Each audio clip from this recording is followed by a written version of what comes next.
واتهاي داود يال halkaan nagala socotaan waa telefishinka dawladda Puntland xaruntiisa dhexe ee magaalada Garowe kuna soo dhawaada barnaamijkii jiilka cusub oo hadahan oo kale aad kala socotaan shaashada telefishinka Puntland barnaamijka waxaa marti inoogu ah Leylo Cali Cabdullaahi oo ah gudoomiyaha ururka Waasiyo oo ka shaqeeya horumarinta iyo shaqo abuurista xirfadleyda Leylo ku soo dhawaada telefishinka Puntland bal waxaad nagu warantaa ururkan siyaabihi aad ku asaasteen iyo waxyaabaha uu qabto iyo maxaa kugu dhaliyay ururka asaasta bismillaahir rahmaanir rahiim assalaamu alaykum wa rahmatullahi wa barakaatuh aad baan mahadsantahay maanta teena barnaamijkan igu xasuuntay aad baan u faraxsanahay waxaa horta marka hore fikradan igu dhaliyay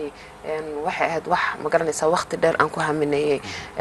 oo markii aan dalka dibadiisa aan jiray ahayd wax aan mar walba rabay inaan bulshada aan ku hormariyo laakiin maadaama aan joogay wadan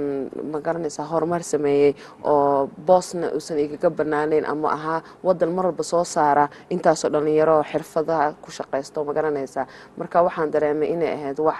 fursad inay igaga banaaneed inaan wadanka imaado oo marka aan ku shaqeeyo xirfada waan gartay markii wadanka aad timi xagee ayaad ka bilowday marka shaqadaadii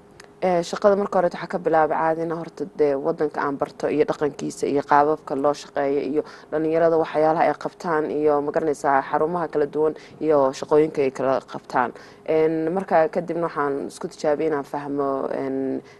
Soomaalida ma garanaysaa dhaqankiisa iyo hidaha dhaqanka iyo qaababkaas oo dhan kadibna marka waxaan sameeyay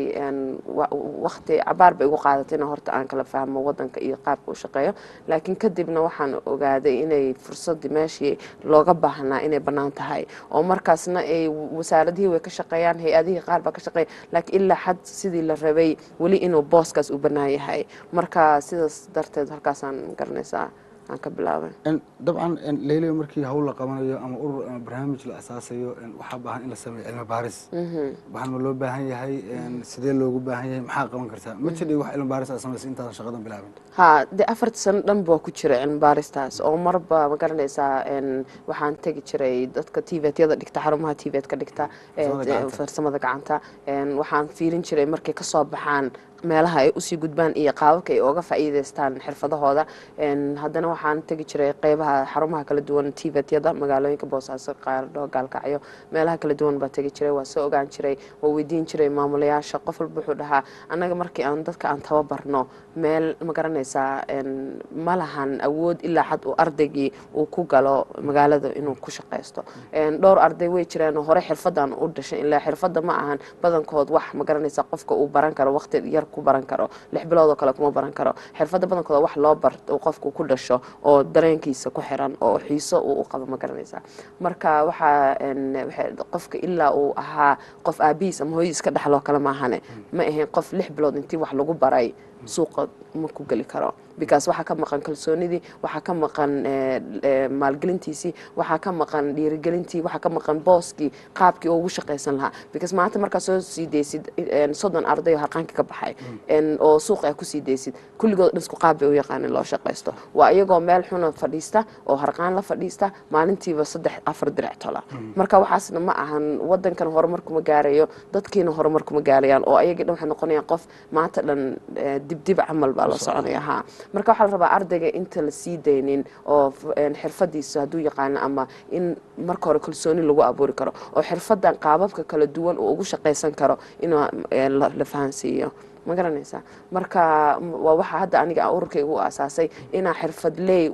dadna waa dad hadda la barayo dadna waa dad hore u yaqaan ina dadka xirfadleyda oo yaqaana xirfadahooda inaan fahansiino qaabab kala duwan oo loogu shaqeysan karo hadii alto wiilasha ee harqaanka ee suuqa injiye fadhixun la fadhiisan jireen ina gabdhaha aan fahansiino qaabkan uga shaqeysan kartaan booskana niga banaan halkan ku shaqeysan kartaan dadkana la shaqeysan kartaan anaga waxaan niga caawin karnaa idinkana waxaan iska caawin kartaan waan gartay dabcan iskool baa jira somaha aad arrintan ku bartaan dadka ها هذا سكول كيبا هذا فرني حلا وسيا سكول of art and design marka waxa way schoolkaas waxa horta muhiim basickiis asaaskiisa meesha ko ardayga looga bilaabayo waxa way horta ardayga inuu hal abuur u yeelan karo inuu wax fikrad hore u jirin inuu keeni karo wax hore u jira inuu intuu qabso inuu bedeli karo oo fikrad ama Soomaaliya anfaciisa inuu u bedeli karo waxa kale ugu talagalnay ardayga markuu hal abuurka u barto iyo sida fikrad cusub loo keeni karo inuu kaligiis marka uu qofkii shakhsiyan inuu isbarto uu dhaho aniga maxaan jeclahay maxaan ku fiicanahay awoodeeda maxay tahay tabarteeda maxay tahay marka kadibna uu xirfadii asaga ku habooneed marka ama uu asaga u xiisanay inaan ku hagno sida darteedna aan magaranaysa aan ku dhiirigelino iyo qaabkii uu ugu shaqaysan lahaana aan hore socod amal ugu sameeyno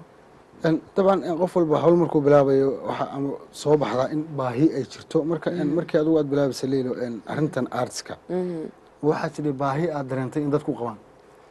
هذا خاصة because ودنكي هرت أرتك إن أرت سومالي مركي اللي قده waxay u fahmaan inuu qofka uu yahay kan darbiga fuula oo qoraalka qora laakiin art hadii loo bedelo af Soomaali luqadda Soomaali waxay noqonaysaa fanka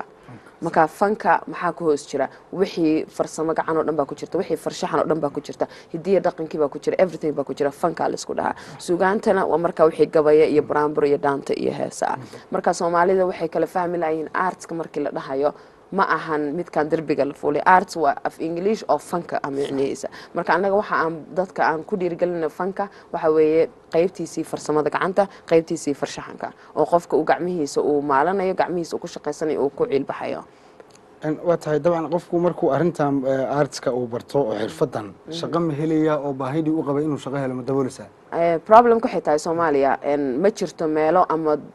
xarumo ku dhahaya qofkaas raadinayna soo marka macnaheedu maxay noqonaysaa dadkii xirfadan haystay boss ogama banaana oo meel walba hadda sida ogtahay Soomaaliya meel boo shaqo la soo dhajiyo waa meel xafiis xafiiskana meesha ugu roon oo qof xirfad leh uu yaqaano waa qaybta IT-ga ma garanaysaa marka inta kale oo ka soo harta saxafiyiinta ku xigta saxafiyiintiina iyagana de dalka maba ka maarmaba soo waa wax ay dadka dhan ay si fiican isha ugu hayaan oo lala shaqeeyo maxaa soo haray intii kale to xirfadleeda maadaama aysan haysanin meel soo dhijinaya oo dhahaya shaqadan iyo shaqadan qofka noocaas waxaasa baa rabnaa waxa anaga aan rabno waxa weeye inaan dadkan xirfadda yaqaan in ayaga kaligood ay shaqo ka abuurtaan because suuqi waa u banaan yahay fursadii waa jirtaa dadkii baahidii waa qabaan laakiin qofkii ka shaqeyn lahaa baa loo baahan yahay qofkiina hadii uu kaligi suuqa ku dhex dhunsan yahay ama jahawareer uu hayo ama guidance uusan haysanin marka wuxuu u baahan yahay qofkii intuu gacanta qabto dhaha shaqadaada saan uga shaqaysan kartaa oo marka ka caawiyo inuu client iyo dadkii baahida haysay oo u baahnaa shaqadan iyo qofkii xirfadda haystay in la isku geeyo waan gartay inta hawshan ku guda jideen ma aragteen dad u baahan xirfadan oo idin yimaada oo in taageersan oo shaqada raba inay bartaan hawshan waa jiraan aad u badan yihiin because sida aanano ina ogta laakiin bulshada mar walba waan sheegaa bulshada laba qayb ay ku kala qaybsan tahay qaybna waa dadka hogaamiyaasha dhaqaatiirta looyarada qaarna waa dadka xirfadleyda u dhashay inay farsamada gacanta wax soo saar ay sameeyaan marka dadkan badankood ama helin fursad ay ku galaan TVET-ka oo iskuulka farsamada gacanta aan ku helin fursadaas aan helin weyla soo xiriiraan waxay dhahaan anaga waxaan jecelnahay farsamada gacanta farshaxankan jecelnahay kan iyo kan baa jecelnahay laakiin wali maan u helin fursad aan ku galno iskuul farsamo because maadaama iskuulada farsamada gacanta ayagina problemka waxa weeye waxay leeyihiin criteria waxyaalo lagu galayo waa ina saantaa laakiin lama weydiiyo ma tahay qofka xirfadan xiiseynaya ma garatay criteria waxyaalo kale oo qofka muhiim u ahayn baa lagu dooranaya ardaygii marka waa ina ahaatid income lowgaaga inuu ahaado waa ina saantahay waa ina dhibtaa ku haysto waa ina kan tahay laakiin haddii la dhihi lahaa TVET center haddaan nahay waxaan rabnaa ardaygii runta oo fursadan ka faa'iidaysan lahaa marka ardaydii runta oo ka faa'iidaysan lahaa loogu talagalay xarumahaas ayagii banaanka joogaan shaqooyinka wasaaradaha ogama banaana TVET centeradii looma banaanin marka waxay noqonaysaa in ayagii marka anay iimaado xog dhan walaalay anaga fursadaas rabnay mana aan helin aan xirfadan waan naqaanaa mana naqaan qaab aan uga shaqeysano iyo meel aan uga shaqeysano iyo dadka naga caawin kara marka ka bacdi waxay noqonaysaa inaan guidance iyo oo wadadii aan ku hago waa tahay leelo dabcan waxaa jira dhalinyaro waxbarashada ama iskoolaadka ka tagtay oo laga yaabo inay iskoolka isaga araanba kuwaas qorshaha ma inagu jira dhalinyaradaas sidaad mataqaana arrintan ugu wacyigelin lahayd inay ku horumariyaan noloshooda horta ardaydan iskuulada ka tagay dadka badankood dambiga ayaga saaraan oo waxa la dhahaa qofka waa sidaasi kan waa sida laakiin waxa wali laga fakarin oo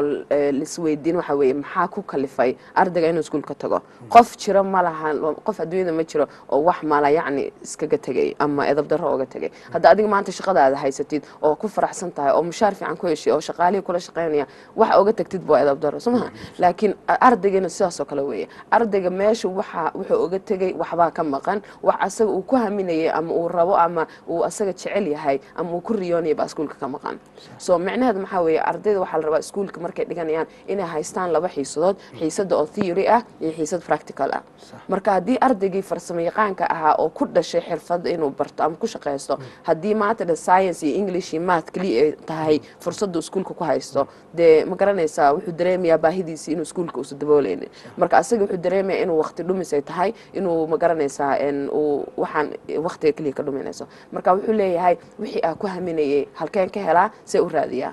ma garatay marka kabacdi waxay noqonaysaa ardayga inuu iskuulka ka tago uu banaanka marka uu ka raadiyo baahidiisii meesha dabooli lahayd markuu banaanka yimaadana ama xaafadii waxa dhici karta inaa ma garanaysaa maanta uu wax ku mashquulsan yahay ama uu ma garanaysaa dadka badanka wax dhan uu khaafsan yahay laakiin ardayga qofka khaafsan ma jiro wax khaafsan wax la dhaho qofkan ardayga wuxuu raadinayaa wax fikrad ku dhaliya geesuhu fiirinaya maanta dhan qof wuxuu sameyn fiirinaya wuxuu isku tijaabinayaa qofkaas waxaas sameey anisa oo sameyn karaa ma garanaysaa qalab baa hortiisa yaal waxa ka dhici karta inuu aaminsan yahay uu ka fakarayo sabab oo isticmaali kartaa marka problemka halkaas ka imaatay ardaydaana waa badankood kuwa hadda anaga targetka noo ah in aan ardaydaas aan gacan qabano oo exactly wixii ay ku haminayeen ama waxyaalihii ay jeclaayeen inaa wadadoodii aan marka aan tusno si ayagana u noqdaan dad shacabka qaybtooda ka ma garanaysaa horumarinta wadanka dhinacooda ka qayb qaata waalidkoo kale dabcan waa hagaha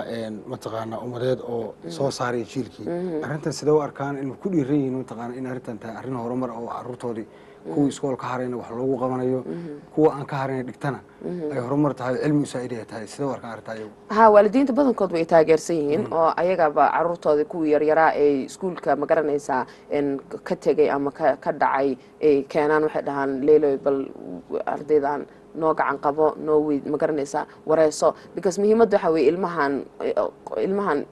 asaga ugu aqli badan haddii si loo fiirsho ilmaha wax ka aqli badan ma lahan wuuna og yahay boqolkiiba boqol adiga inuu kaa sheego kaa sokeeya waxyaalo badan adiga aada ogeen buu ilmaha og yihiin ee u jeedaan waqtina u haya inay u fiirsadaan marka ilmaha problemka soomaalida waxa weeye caruurta lama wareysto maxaa rabtaa lama dhaho maxaa jeceshaa lama dhaho ilmaha markuu yar yahay baaba ka dareemi kartaa saddexdaada ilmood haysata ama afartaado inay labana yihiin laba iskuulka maadooyinka kale ku dheereeya labana ay yihiin laba guriga markay joogaan kuu jajaban oo ku caawinayo oo kuu shaqeynayo hawlaha guriga kuu kala fududeynayo magara haddaad daayo xiraysidiyo marka waxaa la rabaa ilmaha inaad bilowga marka horeeto ilmaha ay kala baratid marka kabacdi wuu kuu fududaanaysa inay ilmahaaga ku hagto waxbarashadiisa iyo waxaa dhici kartaa dhigto inaa iskuulkiisa caadigan inuu gelin dhigto iskuulkii farsamadana gelin u dhigto si marka waxbarashadiisii ay balance u noqoto laakiin ilmihii badankood waa lagu qaylinaya waa lagu buuqaya damiin baa tahay kan baa tahay kan baa tahay leeyahay soo cunugii hadhow jahwareer baa ku dhacaya marka balaayo kaloo loo baahnayn baa hadhow cunugii gacan qabanaysa oo marka asagii wuxuu helayaa meel uu ka tirsan yahay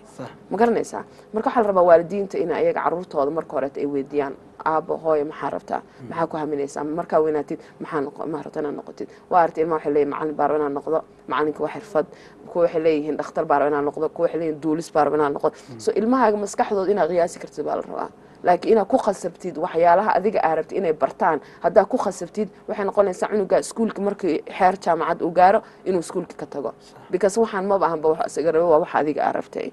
marka waxaa la rabaa insha Allah ardayda iskuulada ka tagta iyo waalidiinta waa dadka badankood aan rabna inaa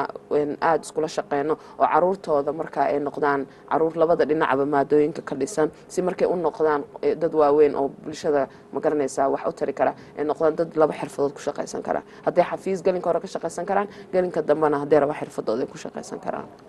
watahay Leila dabcan markaad qofka hawl u qabanayo caqabad ayaa hortimaada inta arrintan ku guda jirtay oo arrintan saa ku horumar lahayd artska iyo dhalinyarada xirfad looga abuur la caqabad ma la kulantay caqabada khasab wax walba laga kulmaa wax kasta oo jira ma aragtay adduunyada waxa u baahan tahay dhabar adeeg iyo dulqaad caqabada haddii aanimo dhihi karo ilaa xad caqabado dhib badan oo waa waray aan la dhaho baa igu dhacay oo bulshada aniga waa isjecelnahay waa isfahanaa ma garanaysaa si degan waxa uu uga dhaadhiciyaa iyagana way dhegaystaan laakiin mar walba way jirtaa dad ma garanaysaa ama arrintan kula fahansaneen ama meesha aad ka hadlaysidba aan ka hadlaynin laakiin maasha allah sida inta kaleeto waa caqabada saas u badan hadda ma jiraan watahay dadka dhalinyarada ee Soomaalida ee dalka gudihiisa ku nool inta badan markaad wareysatay waxay ku haminayaan tahriib iyo wax ku leeyahay dalkii wax ma yaalaan shaqadan iyo barnaamijkan hawshan awoodid mid xirfad u abuurayso oo tahriibta uga baaqan karaan oo adoo fursadan ka faa'iideysanayo aad u sheegaysa ma jiraan maanta horta waxaa dhici karta ani hadda sida inta aan research ka aan sameeyay cilmi baarista aan sameeyay ani waxaan ogaaday dhalinyarada markaan wareystay tahriibta aada again waa arrintii iskuulka kaleeto qofna meel oogama tago oogama guuro oogama cararo haddii wixii uu rabay uu ku haysto dhalinyaradan meeshaan ka tegaysa badankood waa sida aan ogaaday waa dhalinyarada xirfadaha iyo fanka iyo suugaanta iyo ma garanaysaa hidaha dhaqankii alaabahaas dadka jecel xiiseeya u baahan because waxay dareemayaan wadankii boos ogama banaana again waa dowladii iyo hay-adihii xafiisyada u badan shaqooyinka marka ardaygan wuxuu dareemayaa inuu fursad uusan haysanin marka qofkii wixii uu ku haminayay qof walba meesha si u gaari karo goolkiisa uu u gaarayaa ilaahumay ku kalifto inuu tahriibo laakiin waxaa la rabaa dhalinyaradan tahriibaysa waxaa la rabaa qofka inuu hal abuur u yeesho haddii adiga aad tahay dadka hal abuur kale ama xirfadaha leh waxaa la rabaa inaad maskaxdaada ka shaqaysiisid oo tiraahdi aniga waxaanan jecelahay seebaa wadankayga uga abuuran karaa yaa ila shaqayn karaa halkee ka raadsan karaa yaa caawin karaa hadda ururo badan baa jira oo dhalinyarada badankood hadda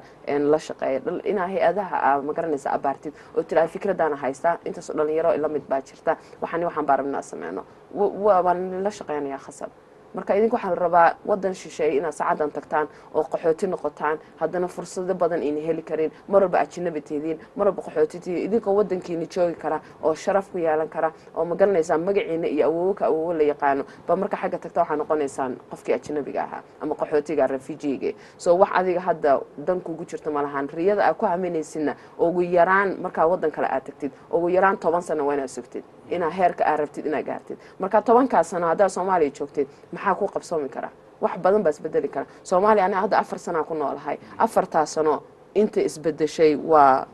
aad bay u badan tahay ma garanaysaa waa wax la yaab ah weliga ma isdheeyeen dad baa horumar ku gaari kara 4 sano gudaheed marka garow marka iimaanaya hal laamiba dadka dhan daawan jireen hal laami baa la wada deganaa nololba iska daaba dabaqii iska daaba dahabshiil baa u maleynay inay jirtay marka waxaa la rabaa in adiga qiyaastid waqtiga aan soo dhaafnay aan soo marnay iyo inta ku gaari karno sanadada soo socda marka waxaa la rabaa insha Allah inaad hal abuur yeelatid fikradaha marka filimada daawanaysid TV-ga daawo barnaamijyada daawo waxyaalo kala duwan oo fikrad kugu dhalin kara jira hadduu qof uu wadan kale ka sameeyay khasab adna wadanka waa ka hirgelin kartaa marka haddii adiga aad isku kalsoonaanin qofna ma kugu kalsoonaanayo tahriibna inaad dhimatid haddaad dhimantidna dee waa la ogyahay waxa dhacaya dabcan Leylo qurbaha intaad joogtay oo dalka Ingiriiska ku sugan Soomaalida tahriibta ee dalka gudihiisa ku sugan dhibaatooyinka ay la kulmaan waxa kamid ah adigu aad ku aragtay wadanka intaad dibadda jiray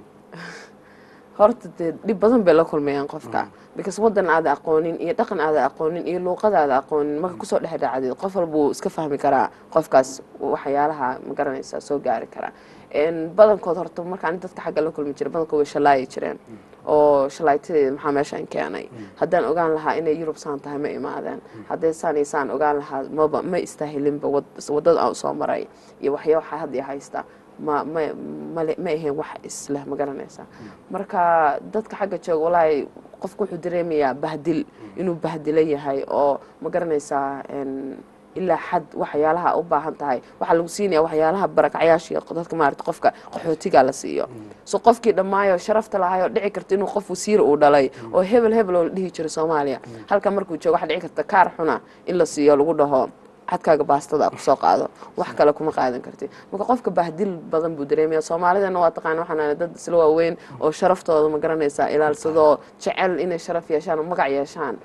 marka xagga tagaan hawshaas waa iska iloobaysa waxa noqonaysa qof dadka dhan level sida loo kala duwan yahay meesha ugu hooseysa watahay arrintan xirfadan hadda aad ka sheekaysay inta aad ku guda jirtay gacan ku siisa oo taageerta leelo ama hay'adaha noqoto ama injooyada maarta ma jiraan way jiraan maasha allah laakiin hadda ani qolada ifan gareysa waxaa la dhahaa African Art Trust marka waa hay-ad Africa dadka farshaxanleyda iyo artistayaasha Africa ku nool bay taageertaa ee caawisaa ee shaqooyinkoodii qalabka u baahan yihiin bay u iibisaa marka qoladaas aniga fankeyga koowaad ah marka kaleetana de way jiraan hay-adaheena localka ah iyo wasaaradaheena oo mar walbaba waxyaalo kala duwan igu taageera haddii ay isiinayaan xarumahooda hoolalkooda oo kale inaa shaqooyinka ku qabsado hadday noqonayso saxaafadda oo kaleeto hadday noqonayso waxyaalo kala duwan oo yaryar ma garanaysaa servisyada waxaan u baahda badankood wasaaradaha iyo hay-adaha way iga caawiyaan dabcan waxaa jiray xaflad aad soo bandhigteen hadda ka hor maxaad kaga hadasheen maxaad ka soo bandhigteen Puntland Art Fair Puntland Art Fair waxaan ahayn aniga iyo dhowr asxaab oo gabar balqiis loo ay hogaamiyeen oo ahayd waxaan sameynay wasku tagnay waxaan go'aansanay inaa waxyaalahan anaga mar walbaba ma garanaysaa nagu abuuran ama nagu xareysan inaan banaanka oo la soo baxno oo bulshada aan soo bandhigno sidaa darteedna aan noqono dad lagu daydo oo marka barnaamijka uu noo noqdo barnaamij joogto ah oo markii koowaad anaga soo bandhignay marka labaadna inaan helno dhalinyaro sidaas oo kaleeto ayagana shaqooyinkooda soo bandhigi kara barnaamijkaasna waxaa ugu talagalay inuu noqdo wax social ma garanaysaa aan isku dhex jirno dadkeeni dowladda ka shaqeynaya hay-adihii iyo dhalinyaradii bulshada si ma garanaysaa because farshaxanka iyo artska iyo ma garanaysaa photography-ga waa wax dadka mideeya ma la kala isku keenaa dadku ma garanaysaa isfahansiiyaa waa wax ma garanaysaa xiiso leh waana wax Soomaaliya ka maqan ilaa hadda meelo la iskugu imaado oo dadkii ay si nidaam fiican leh loogu soo bandhigo because hadda badankooda hadii loo bandhig xirfadeed waa iskuulaha adood iyo TVET oo soo bandhigay ardadooda waxay sameeyeen laakiin ma jirto qof caadi ah shakhsi magaalada jooga oo shaqadiisii meel ku soo bandhigay oo dhahay maanta hebel baa shaqadiisa soo bandhigaya marka taasna waxa ugu talagalay dhalinyarada tahriibta raba inay aadaan oo kaleeto inay helaan meelo ay habeenka ku caweeyaan ee fikrado ka qaadan karaan ee wax ka faa'iideysan karaan iyo ina dhalinyaradani ka horeeyay inay u noqono hormuud oo iyaga intee noo imaadaan in nagala tashan karaan ee dhihin karaan ani bandhiga soo socdaan raba inaan ka qayb qaato hadda intaasoo dhalinyaro baa maalba ila soo hadla dhaha leeyla barnaamijkeena dambe goormu dhacaya inaan nagala qayb qaataa rabaya marka waxay caawisay inay dadkii soo jeestaan meeshii xagga dhinaca doonta usii jeedeen inay dhinaca farsamada ay usoo jeestaan ay dhahaan wadanka adoo joogtid baaba leelo qorshahaaga fog ee mustaqbalka muxuu yahay oo aad ka leedahay arrintan artiska iyo horumarintiisa waxaan rabaa horta de inay noqoto dadka aan soo saareyno inay noqdaan dadkii ugu horeeyay oo ka qayb qaata horumarinta dalka iyo nabadda iyo ma garanaysaa joogta jirka inay jirto Puntland oo ay noqoto wax dad lagu faano ee wadankan uu ku faani karo inay noqdaan dadkii because dadka arna soo saarno waa dadkii guryaha bilicdooda ka shaqeyn lahaa waa aragta Garowe iyo Soomaaliya oo dhahada guryaha dhan ilaa kan tuulada jooga ilaa kan magaalada jooga guryaha waa isku wada mid architecture-kii baa ku jira qofkii guryaha nashqadeyn lahaa kii ma garanaysaa beeraleydii waa ku jirtaa harqaanleydii waa ku jirtaa rinjiyeyntii guriga ku jirtaa qalab sameynta fadhiga iyo waxyaalahaas oo kale interior-ka waa ku jirtaa so waxna ma ogtahay hadda 4 sano aan joogay aqalkii la sameynayay 4 sano ka hor ilaa hadda waa loo sameeyaa dadka ma jiro hal qof oo fikrad cusub keenay oo yiri qaabkana looga ganacsan karaa haddana nashqadahan aan kala duwno aan kala bedelno suuqayna uu noo balaaranaya fursado dad badan fursado helaayeen because waxaan shaqo walba la qabanayo 3 waday soo martaa marka koowaad qofkii nashqada dejinayay waa ka rabnaa inaan soo saarno midda labaad waa kii nashqada sameynayay waa ka rabnaa inaan soo saarno kan saddexaad waa kii iibinayay kan afraadna waa kii gadanayay so afarta wado ma jirto Soomaaliya processkaas ma haysano hal nashqad baa jirta oo waligeed la bedelin hal nin baa sameeya ninkaasaan iibshaa bas so marka meeqa shaqo ka baxay boosaska qorshihii ma diyaarsan marka aad ku bedeli lahaydaan 4 sano maadaama aad sheegtay hal naqshad in loo dhisay qorshihii lagu bedeli lahaa ma diyaarsan qorshaha waxay ku xiran tahay dadka ka shaqeynaya in la helo marka hore so haddii Soomaali dadkii ay bulshadii aysan banaanka soo bixin ay dhihin aniga waxaan ahay dadka noocaasa ma soconayso qorshahan ma soconayso inaad dadkii marka hore tal helaa hadda qaar baa jira laakiin wali ayagii wadadoodii ma cadeysan qofku waa inuu dhihi karo aniga qofkaas ay waxaas rabaa marka ka bacdi way fududaanaysaa hawshii in lagu hago marka waatahay fursaddan aad ka faa'iideysanaya maxay tahay fariinta aad dhalinyarada xirfadlayaasha ama doonaya inay ka faa'iideystaan xirfadan artiska aad gudbinaysid waxaan rabaa horta dhalinyarada xirfadleyda waa ogahay dad badan oo xirfadda nooc yartay noqon kartaa xirfad waa wax labadaada gacmood aad ku shaqaysanaysid waa wax labadaada gacmood aad shay intaa qaadi shay kale isku geysid marka cilaanka haday noqoto cunto kari haday noqoto harqaan haday noqoto guri rinjiyan haday noqoto wax yartay noqon kartaa everything ma ahan khasab inuu qofku ku dhaho waxaan waa xirfad waxaana ma ahan marka adiga waxa laga rabaa inaad is og tahay ma tahay dadka xirfadaha jecel oo ka shaqaysan kara haddii aad tahay waxa koowaad sameyn karta xaweeye anaa nala soo xiriiri kartaa anaga insha Allah ku hagi karnaa qaabka kala duwan oo shaqaysan kartaan ku tusi karnaa dad ala shaqaysan kartaan ku tusi karnaa dad horumar ka gaaray arintaas oo kale ku tusi karnaa wixii internetka iyo af ingiriiska qoran oo turjumaan uga baahan tahay oo ka caawin karnaa videoyo barnaamijyo oo ku siin karnaa oo xirfadaada ku saabsan oo qaabkii aad ugu horumarin lahayd iyo sida aad u sii barin kartid xirfadaada kor ugu sii qaadi kartid barnaamijyo YouTube-ka aan ka soo dejinay iyo video anaga kaliya duubnay waan isiin karnaa marka waxa la rabaa inay idinka marka hore isku kalsoonaataan haddaad adiga ogeen waxa aad rabtid ama meesha aad u socotid qof kale oo ku tusi kara ma lahan waa inaad marka hore adiga og tahay aad qofnana kala tashanin waxa adiga baahida qalbigaaga iyo waxa ku haminaysid midda koowaad midda labaad waxa laga rabaa haddii aad tahay waalid oo ilmo yar haysta ilmahaaga yarka oo iskuulka ka tagay iskuulka waxa uu uga tagay marka hore ka wareyso ma aha qasab ilmaha badankood markii qofka waxa uu u baahan yahay haduu soo bandhigi karin wuxuu ku bedelaa caro iyo dagaal iyo buuq marka waxa dhici karta cunuga iskuulka ugu dhib badan hadii si fiican loo sii fiirsho ama fursad la siiyo ama si fiican ma garanaysaa loo hago inuu noqdo ninkii Soomaaliya maanta wax walba u soo saari lahaa wax soo saarka ugu badan keeni lahaa marka waxa laga rabaa cunugan bilaash ugu dhib badna wuu careysan yahay wax uu ka xanaaqsan yahay wax uu u baahan yahay cunuga qofka wuxuu u baahan yahay waa inaa araadisa inta adi cunugaaga aad weerar lahayd ama aad la dagaal lahayd oo hadhowtan uu noqdo kii tahriib lahaa waxa laga rabaa marka hore cunugaagas badankood wuxuu badan tahay ilmaha xirfadda leh waxa laga rabaa inaad cunugaaga wareysatid oo ma garanaysaa waxyaalo uu ku haminayana aad ku taageertid haddii ay noqoto in iskuulkiisa waqti dhigto iskuulada kaleeta iyo xirfadaha iyo meelaha kaleetana aa fursad waqti aa uga siisid si uu cunugaa kugu noqdo cunug kuu jooga adigana wax ku tara waalid wadankana wax tara diintiisana wax tara insha Allah aad baa mahadsan tahay taasi waxay ahayd Leylo Cali Cabdilaahi oo ah gudoomiyaha ururka wasiya oo kamid ah qurba joogta dhalinyarada ee Puntland ee dalka dib ugu soo laaftay xirfadahana ka abuuray aad baa mahadsantahay Leylo thank you daawadayaal barnaamijkii dhalinyarada ee jiilka cusub intaas ayaan ku soo afmeernaa barnaamijka anigu Asad Saciidaada ayaan la socodsiinayay intaan barnaamij la mid ah ku kulmi doono toddobaadka dambe sidaas iyo nabadgelyo